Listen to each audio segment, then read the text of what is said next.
Good morning दोस्तों। आज हम लोग स्वक्षमता एग्ज़ाम को लेकर के एक बार पुनः क्लास को आगे बढ़ाते हैं। आज जो हमारा चैप्टर्स होगा, हमारा चैप्टर्स सौर मंडल होगा। सौर मंडल अर्थात सोलर सिस्टम होगा। सोलर सिस्टम होगा।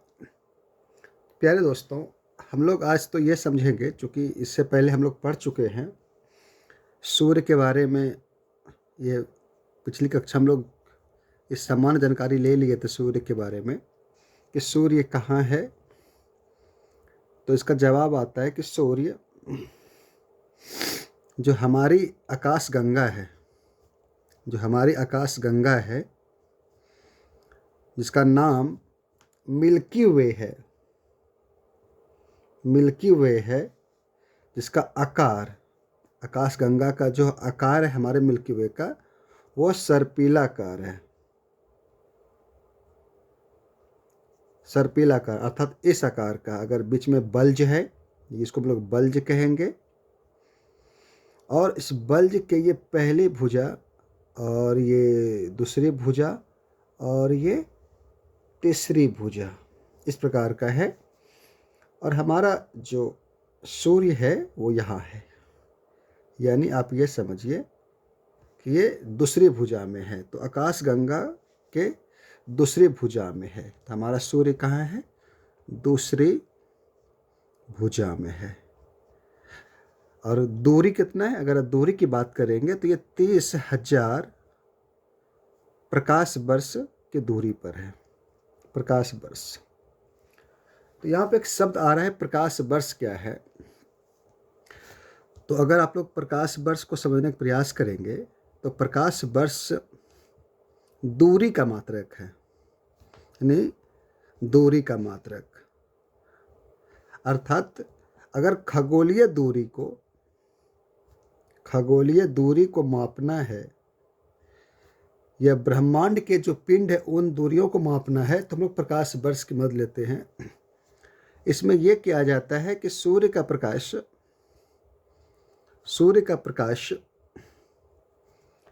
1 सेकेंड में वो 3 लाख किलोमीटर दूरी तय करता है। दूरी तय करता है। तो आप समझ सकते हैं कि 1 सेकेंड में, 1 मिनट में बराबर 60 सेकेंड। 60 सेकेंड तो 3 लाख को गुना करेंगे आप 60 सेकेंड से,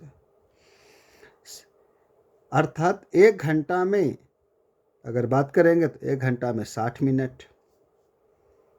अगर हम 1 घंटा की बात करेंगे तो 60 मिनट। तो आप गुना कर लीजिए, 3 लाख गुना 60 और गुना 60। 24 घंटा बराबर दिन होता है। तो इसको आप गुना कर लीजिए, 3 लाख गुना 60 गुना 60 गुना 24, और 365 है दिन का एक वर्ष होता है। तो 3 लाख गुना 60 दिन गुना 60 गुना 24 गुना 365 दिन। इतना अगर आप गुना करेंगे तो इसका वैल्यू आएगा 39.46 10⁻11 किलोमीटर। ये वैल्यू आपका आएगा। ये जो रीडिंग देख रहे हैं इसी को बोलते हैं प्रकाश वर्ष। यही है प्रकाश वर्ष। अर्थात प्रकाश 1 वर्ष में कितना दूरी तय करता है, इसे हम लोग प्रकाश वर्ष करते हैं। तो इसलिए प्रकाश वर्ष जो है वो जो दूरी है वो मतलब दूरी का मात्रक है। लंबी दूरी को मापने के लिए प्रकाश वर्ष का इस्तेमाल किया जाता है। तो ये समझ लीजिए कि हमारा जो बल्ज है और जो हमारा सूर्य है ये एक कोने में है, यानी दूसरी भुजा के एक कोने में स्थित है। फिर हम लोगों ने पढ़ा था कि हमारी जो आकाशगंगा मिल्की वे है, इसका पड़ोसी मिल्की यानी पड़ोसी जो आकाशगंगा है, आकाश गंगा है, इसका नाम हम लोग पढ़ा था एंड्रोमेडा। एंड्रोमेडा। फिर हमने पढ़ा था कि इसके बगल में जो सूर्य के भांति जो नज़दीक का ग्रह है, तारा है, उसका नाम मैंने पढ़ा था देवयानी। देवयानी ये सब पढ़ा था हमने। इसी क्रम में पढ़ा था कि सूर्य की पृथ्वी पर सूर्य का प्रकाश आने में समय कितना लग रहा है, तो हम लोग देखे थे 8 मिनट 16.6 का समय लेता है। तो इस सामान्य से जानकारी सोलर सिस्टम के बारे हम लोग पहले पढ़ चुके हैं, देख चुके हैं। फिर हम लोगों ने सूर्य की संरचना के बारे में हम लोग चर्चा कर चुके हैं। यह भी चैप्टर हो चुका है आपका। मैं फिर मोटा मोटा बता देता हूँ कि सूर्य की संरचना के 2 भागों में बांटते हैं। एक आंतरिक संरचना और एक बाह्य संरचना है। बाह्य संरचना है। अगर आप आंतरिक संरचना की बात करेंगे तो सबसे पहला इसमें क्रोड आता है, जिसका तापमान 1.5 10⁻7 डिग्री सेल्सियस होता है। कितना तापमान होता है। बाह्य संरचना का बाहरी वाला भाग है प्रकाश मंडल, जिस सूर्य को हम लोग देखते हैं। इसका तापमान लगभग 6000 डिग्री सेल्सियस होता है। तो आप ये देख रहे हैं, इसी को हम लोग पावर हाउस भी कहते हैं। ये सब पढ़ चुके हैं आप लोग, उस क्लास में जाकर देख लीजिएगा। इसको पावर हाउस भी कहते हैं। और यहाँ नाभिकीय संलयन होता है, ये सब हम लोग देख चुके हैं। नाभिकीय संलयन, जो कि हम लोग देखेंगे कि सूर्य के अंदर में मुख्य रूप से 2 गैस है, एक हाइड्रोजन और एक हीलियम है। तो लगातार जो है 4 हाइड्रोजन मिल करके एक हीलियम का नाभिक बन रहा है। तो नाभिक जुड़ करके संलयित होकर के हीलियम बन रहा है। तो इसलिए यहाँ पे नाभिकीय संलयन अभिक्रिया होता है। यहाँ नाभिकीय संलयन हो रहा है। इसकी भी चर्चा मैंने अच्छी ढंग से वहाँ किया है, तो उसको आप लोग देख लीजिएगा। तो ये क्रोड है। तो यहाँ से जो मुख्य क्वेश्चन एग्जाम में आता है, तो इसको थोड़ा ज़्यादा फोकस कीजिएगा, इस टेम्परेचर वगैरह को, ठीक है। और दूसरा तो आप यहाँ विकिरण मंडल है, इससे ज़्यादा प्रश्न नहीं आता है, ठीक है। और इसका एक जो आंतरिक भाग का जो अंतिम संरचना है वो हमारा हो जाएगा संवहन मंडल। संवहन मंडल, जहाँ से सूर्य की किरणें पहले कन्वर्ट होती है विकिरण में, और ये विकिरण निकलता है जिस जगह से, जिस मंडल से, उसको हम संवहन मंडल कहते हैं। हाँ, इसमें ध्यान रखिएगा कि इसमें जो सूर्य की जो प्रकाश है या जो ऊष्मा पैदा ले रहा है, यह ऊष्मा प्रकाश का रूप ले लेता है।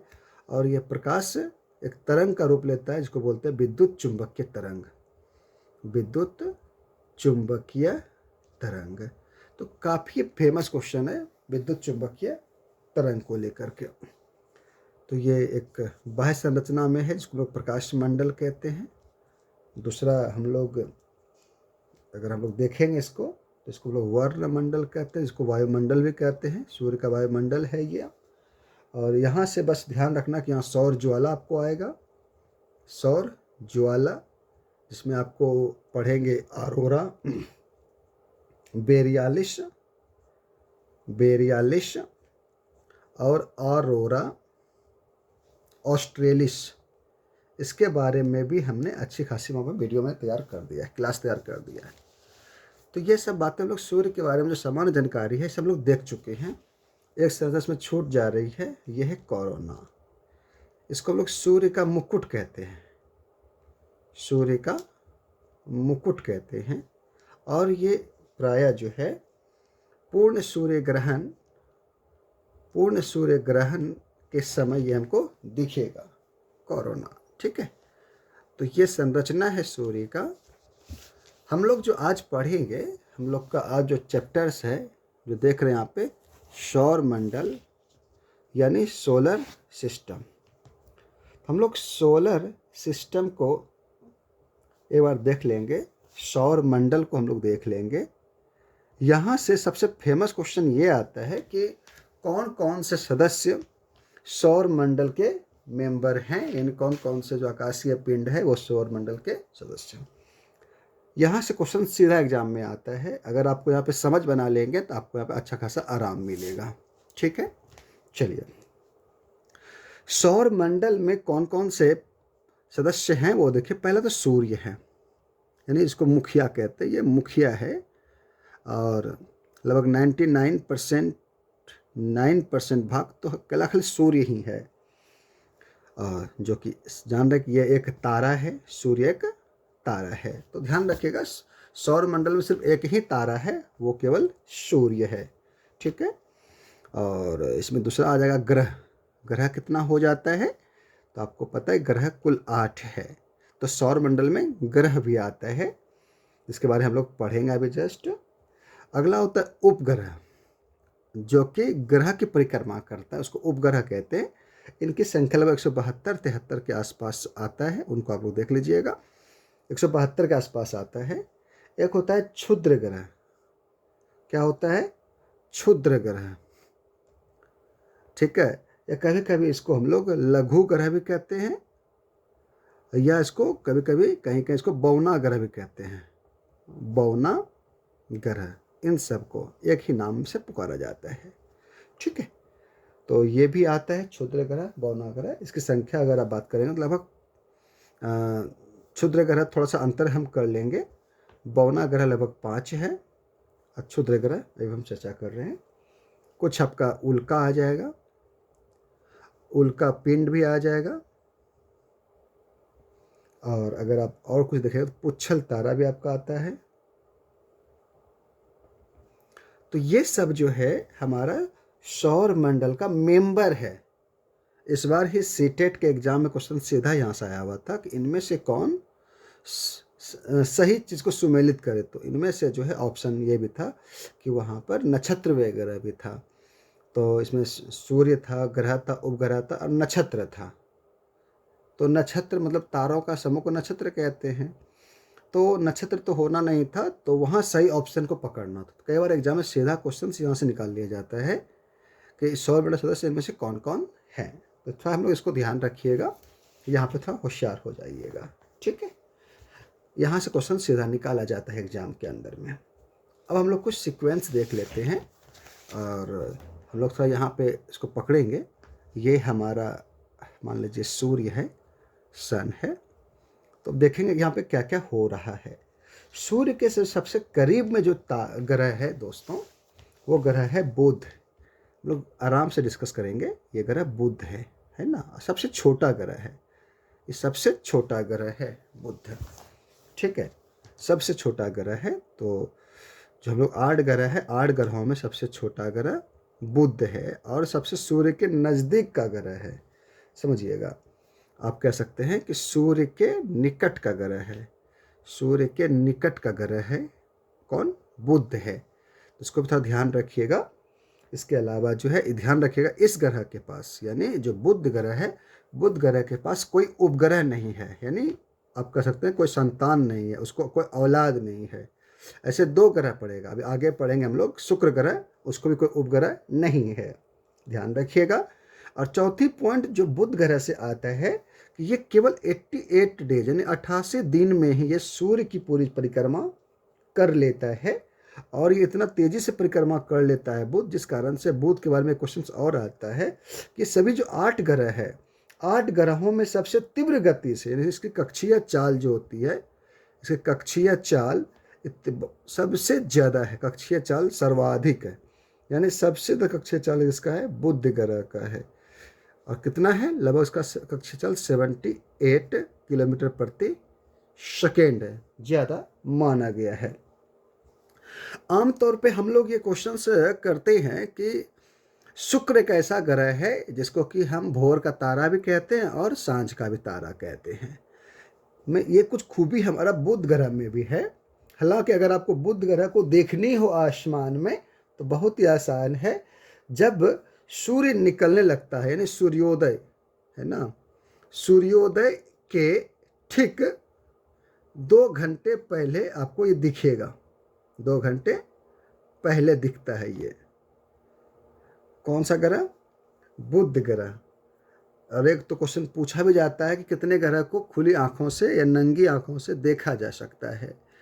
तो ये बात ध्यान रखना कि सप्ताह में जो 7 दिन होता है, उन 7 दिनों में से जितने ग्रह का नाम सप्ताह के दिन पर जुड़ा हुआ है, वो सारे ग्रह को हम लोग खुली आंखों से देखते हैं। ठीक है।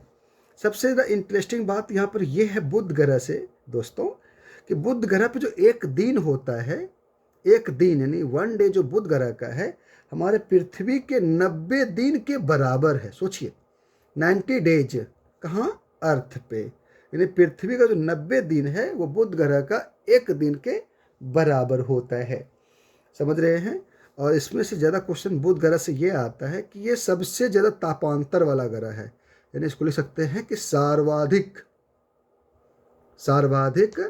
तापांतर वाला ग्रह है। तापांतर मतलब तापों के बीच में अंतर पाया जाता है, यानी दिन और रात के जो ताप में जो अंतर होता है यहाँ सबसे ज़्यादा होता है। तापमान का रिजल्ट ये है कि अगर आप यहाँ सूर्य के सामने, यानी सूर्य के सामने जो जो बुध का हिस्सा होता है दोस्तों, बुध का जो भाग होता है, बुध का जो भाग होता है, वहाँ जो तापमान होता है, उस हिस्से में जो तापमान होता है वो लगभग 427 से 430 डिग्री सेल्सियस के आसपास होता है।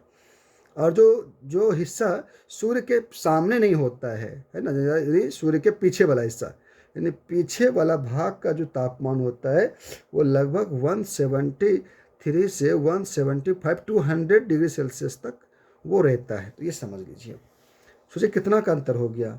अगर आप इसको आप तापांतर को जोड़ेंगे, ताप के बीच में कितना अंतर है, तो 427 ये हो गया और प्लस 173 ये हो गया, तो लगभग 600 डिग्री सेल्सियस तापमान का फर्क हो जाता है। तो सबसे ज़्यादा ये तापांतर वाला है। तो आप समझ, जहाँ इतना तापांतर होगा तो वहाँ जीवन संभव नहीं है। तो जीवन संभव यहाँ बिल्कुल नहीं है। इस बात को हम लोग अच्छे से समझेंगे, या जीवन संभव हो ही नहीं सकता है। हाँ, एक बात है कि बुध ग्रह के बारे में अच्छी जानकारी जमा करने के लिए जो नासा है, जो अमेरिकन रिसर्च सेंटर है, अंतरिक्ष संधान केंद्र है, नासा ने एक उपग्रह को, एक कृत्रिम उपग्रह को भेजा था जिसका नाम मैसेंजर था। मैसेंजर, ये क्वेश्चन पूछा गया है। मैसेंजर को भेजा गया था और ये मैसेंजर ने रिपोर्ट ला करके दिया है। ठीक है। और लेकिन ये बुध ग्रह से टकरा करके ही रह गया। तो मैसेंजर जो उपग्रह है, यानी मैसेंजर जो उपग्रह है, ये कृत्रिम उपग्रह है, कृत्रिम उपग्रह है। तो ध्यान रखेंगे कि ये भी हमारा बुध से संबंधित है। तो ये हमारा बुध का हो गया दोस्तों। अब हम थोड़ी सी बात कर लेंगे इनका शुक्र ग्रह का। तो हम लोगों ने अभी तक बुध के बारे में सोलर सिस्टम में देख लिया है। हम लोग आगे बढ़ेंगे, एक बार पुनः आगे बढ़ेंगे। ये हमारा जान ही रहे हैं सूर्य है, और हम सूर्य का मेंबर के बारे में बात कर रहे हैं।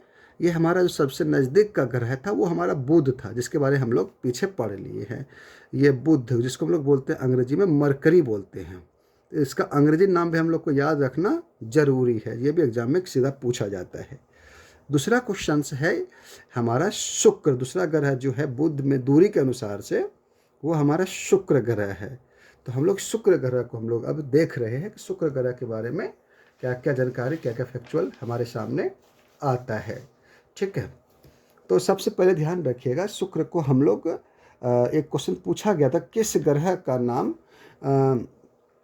देवताओं के घर की जो रानियां होती है उसके नाम पर, देवियों के नाम पर किस ग्रह का नाम रखा गया है, तो वो शुक्र ग्रह है। शुक्र को अगर हम लोग अंग्रेजी में बोलेंगे, इसको बोलते हैं वेनस। तो अगर आप वेनस के बारे में समझेंगे तो वेनस तो एक सिटी का नाम भी है, वेनस। और ये एक ईसाई समाज में जो है ये देवी के रूप में पूजा जाता है वेनस को। तो एक क्वेश्चन एग्जाम में यहाँ से आ चुका है। और ध्यान रखिएगा कि इसके बगल में हमको पृथ्वी मिल जाएगा। इस ग्रह के बारे में, ये पृथ्वी है, इसके बारे में हम लोग बाद में पढ़ेंगे, लेकिन इसको थोड़ा सा हेल्प हमको मिलेगा यहाँ पर। ध्यान रखिएगा कि जो ये शुक्र ग्रह हम लोग पढ़ रहे हैं, शुक्र ग्रह के बारे में, ठीक है। हमारा टॉपिक ये शुक्र ग्रह है। ये देखिएगा, तो सबसे पहली बात यहाँ से क्वेश्चंस क्या आएगा वो देखिएगा शुक्र ग्रह के बारे में। तो ये पृथ्वी का पड़ोसी ग्रह है ना। ध्यान रखिएगा, पृथ्वी के बगल में शुक्र भी है और यहाँ पर हमारा मंगल है।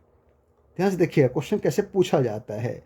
तो पृथ्वी का पड़ोसी ग्रह दो हो गया, ये भी पड़ोसी ग्रह है और ये भी पड़ोसी ग्रह है। यानी पृथ्वी पड़ोसी ग्रह शुक्र भी है और मंगल भी है दोस्तों। लेकिन यहाँ थोड़ा अंतर है।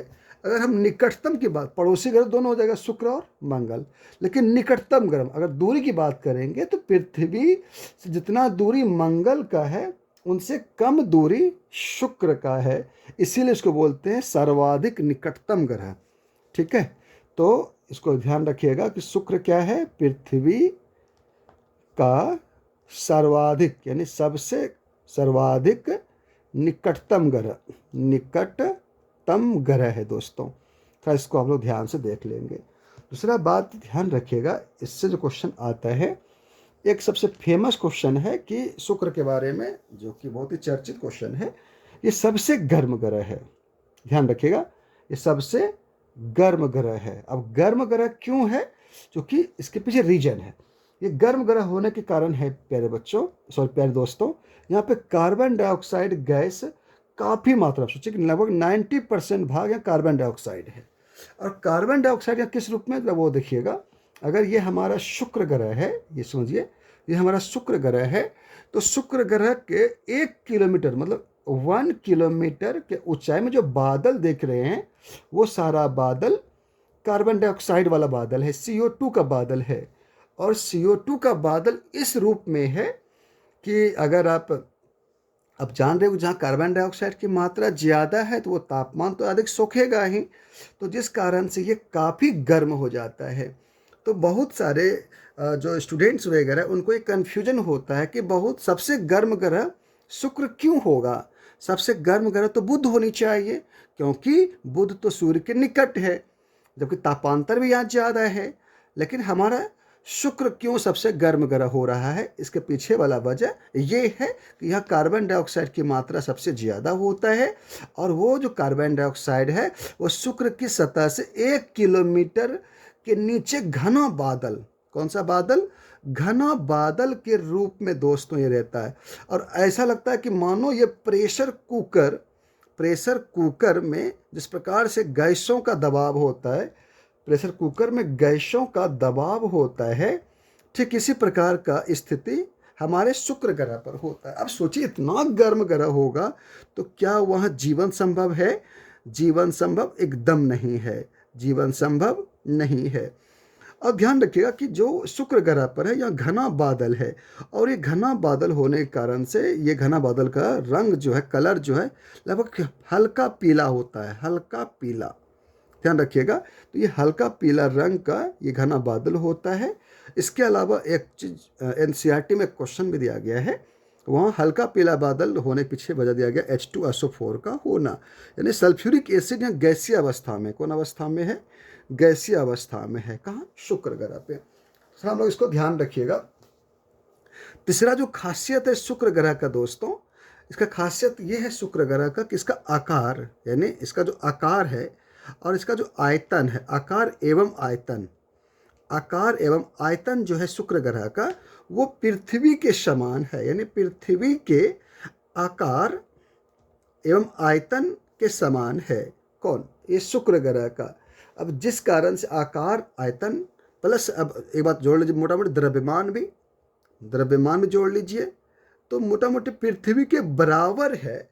इस कारण से इसको हम लोग बोलते हैं, शुक्र ग्रह को हम लोग क्या कह देते हैं, पृथ्वी की बहन है। ये पृथ्वी की बहन है, कई बहन बोल देते हैं, या इसको भगिनी भी बोल देते हैं, या इसको हम लोग जुड़वा ग्रह यानी पृथ्वी का जुड़वा बहन भी कहते हैं, पृथ्वी का जुड़वा बहन कहते हैं, यानी मानो जुड़वा बहन है, एक शुक्र है और एक पृथ्वी है, जुड़वा बहन भी कहते हैं, जुड़वा ग्रह भी कहते हैं। तो इसको आप ध्यान रखिएगा, है ना।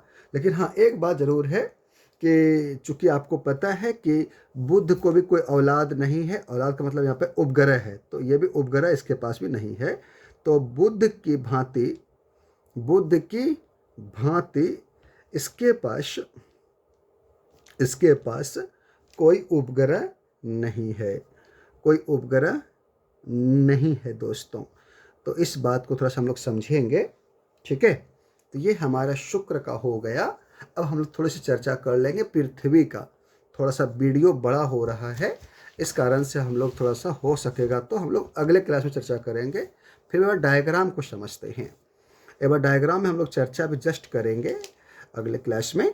ये हमारा जान ही रहे सूर्य है, और सूर्य के सबसे निकट में छोटा सा ग्रह है वो बुध है, और फिर बगल में जो ग्रह है वो हमारा शुक्र है। शुक्र का आकार और द्रव्यमान वगैरह सब पृथ्वी के बराबर है, जिस कारण इसको पृथ्वी की बहन कहते हैं, और सबसे गर्म ग्रह है ना। अब हम लोग पढ़ेंगे पृथ्वी के बारे में, ठीक है। ये पृथ्वी थोड़ा सा बड़ा टॉपिक हो जाएगा पृथ्वी का, तो बेहतर होता है मैं इसको अलग से क्लास में मैं आपको इसका वीडियो बना देता। तो मैं इसको स्वक्षमता के भाग 4 में बना दूंगा। स्वक्षमता का जो सक्षमता का भाग 4 में बना दूंगा। तो 4 में डिस्कस करेंगे इसको हम लोग। तब तक के लिए हमको विदा कीजिए, धन्यवाद।